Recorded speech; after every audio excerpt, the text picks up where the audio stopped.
Hello everyone, welcome back to my channel. Before starting the video, please subscribe and keep watching for more details videos. Coco Gauff's mom shows support for son in own sporting journey. Coco Gauff's Wimbledon dream came to an early end after the young American star lost in a two-set first-round matchup against Ukrainian player Diana Yastremska. As usual, her parents, Candy and Corey, were in attendance to support their daughter. With their daughter out of Wimbledon, Candy turned her attention to middle child Coco Gauff's baseball pursuits.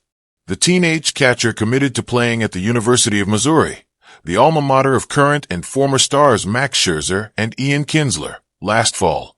Candy posted the results of Corey's showing at the 2025 Perfect Game National Showcase.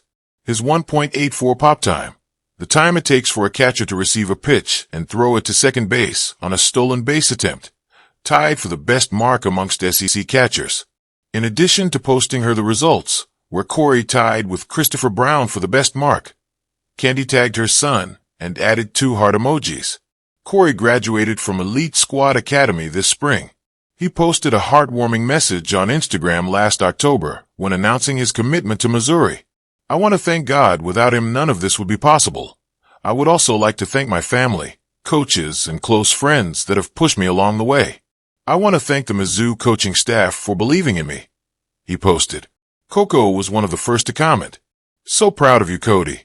Beyond happy for you." The tennis star then commemorated the occasion on her story. "Sorry for the spam. I'm just so happy for him. My little bro is growing up." Coco Gauff often speaks effusively of her brothers, including her youngest brother Cameron, age 12. "The support that I have is amazing," she told Robin Roberts on Good Morning America earlier this year. "My brothers are the reason why I do it," Coco said. "Cody always reminds me of the belief and having that cockiness. Cameron always reminds me to just be joyful in the things I do. I truly learn a lot from everyone around me." The stadium buzzed with excitement as Coco Gauff clinched another victory under the summer sun at Wimbledon. Cameras flashed, commentators chattered, and somewhere in the stands, her mother, Candy Gauff, clapped with quiet pride, not just for her daughter, but for the child who wasn't here. Candy's phone buzzed softly. A message from her son, Cameron. "Practice went well. I'll send the video later. Coach said my backhand's cleaner." Her smile grew. Not the dazzling public smile she gave at press events, but a private, mother's smile. There was more than one athlete in the family now. Coco had taken the world by storm with her racket, making headlines before she was old enough to drive.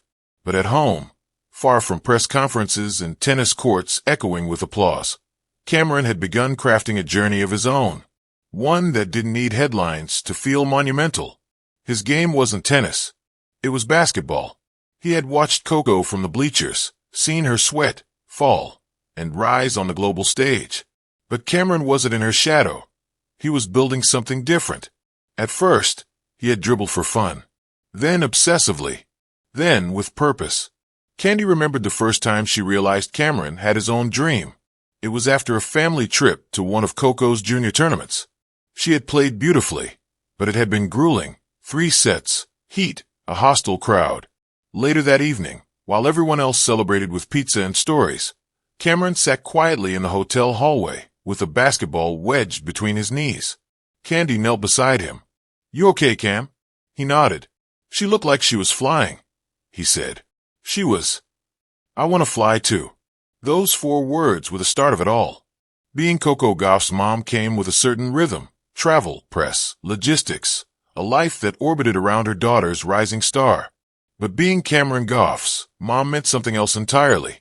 It meant early morning drives to gyms that smelled of sweat and pine cleaner, sitting on cold bleachers during travel league games, and endless loads of laundry soaked with practice grit.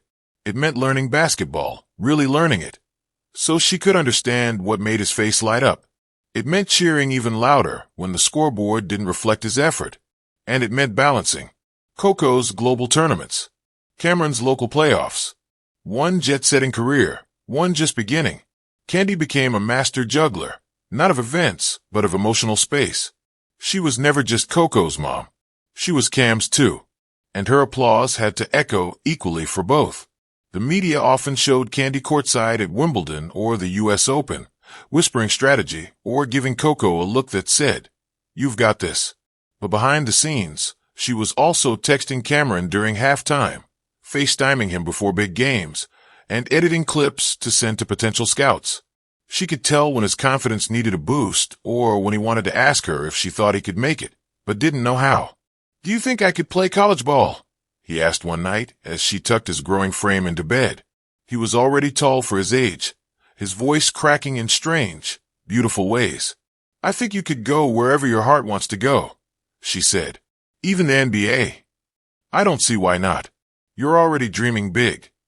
He grinned and pulled the blanket up. "Just like Coco." "Exactly like Coco," she whispered. People asked her all the time, "How did you raise a champion like Coco?" She always answered politely, "Discipline, faith, support." But the truth was deeper.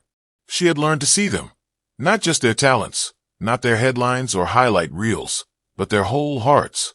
She could see when Coco masked her nerves with jokes, and when Cameron turned silent before a big game. She saw them in their triumphs and in their almosts. And she stood behind them both, not as a coach, but as a lighthouse.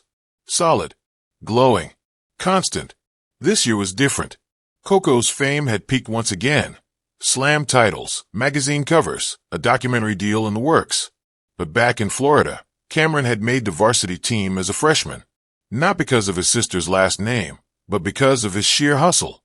Candy flew home early from a media tour to surprise him at his first high school game. He didn't know she was coming. The gym was packed with shouting students and blaring music. She slipped in quietly, sitting near the back, just in time to see Cameron run out with his team, jersey clinging to him like armor. He looked up once and saw her, and that was all it took. He scored 18 points that night, not because he had to prove anything, but because someone believed in him without needing the proof. Later that night, they sat in the driveway, the car engine ticking in the quiet. "You came," he said. "Wouldn't have missed it. Even with Coco. This was your night."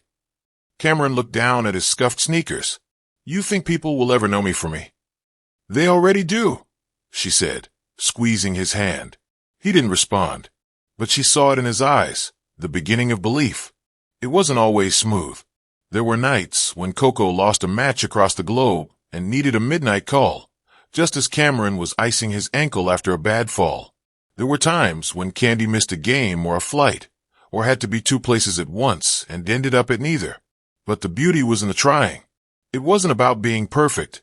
It was about being present when it mattered most. And always, always cheering.